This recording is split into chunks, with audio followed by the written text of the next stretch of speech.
Greetings to you, Crocoduck Army. So, are we an army of moderates or an army of radicals? Around this little corner of YouTube, we all spend a fair amount of time talking about moderates and radicals, as it pertains to religion and skepticism on all kinds of topics.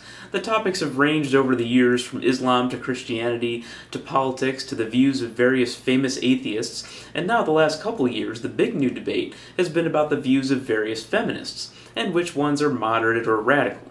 One discussion that comes up over and over again is whether religion should be considered a mental illness.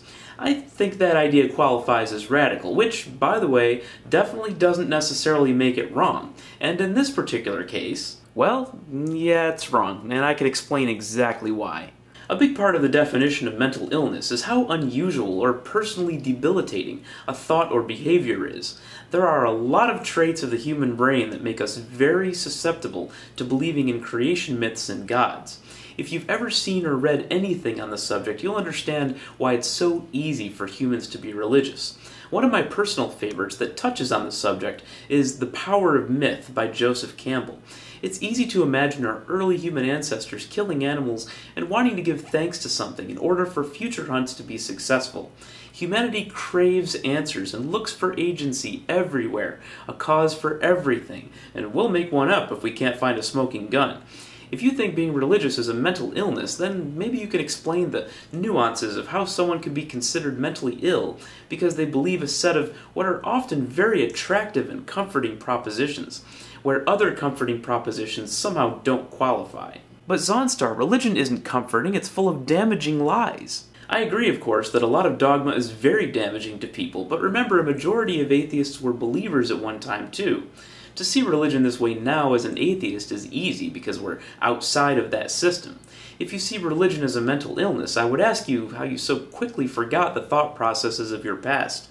If you were a believer once, you'll remember the various reassurances that insulated you from the scary things in the world. Some of you probably even went around saying some of these things. God works in mysterious ways. Love the sinner, hate the sin. We all pray to the same God. Ah, that poor dead child is now in a better place. As bizarre and twisted as these things seem now, didn't they seem comforting at the time? If feeling comforted was more important than reality, you might still believe those things.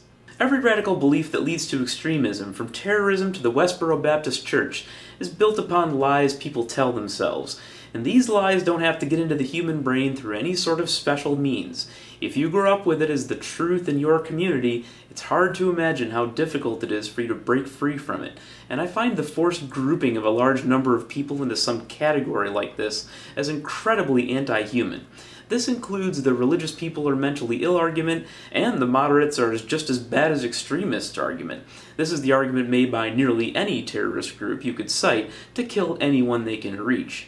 Unless you think you are actually a legitimate target for any random sociopath with an axe to grind against your country's extreme politics, it's difficult to defend that belief.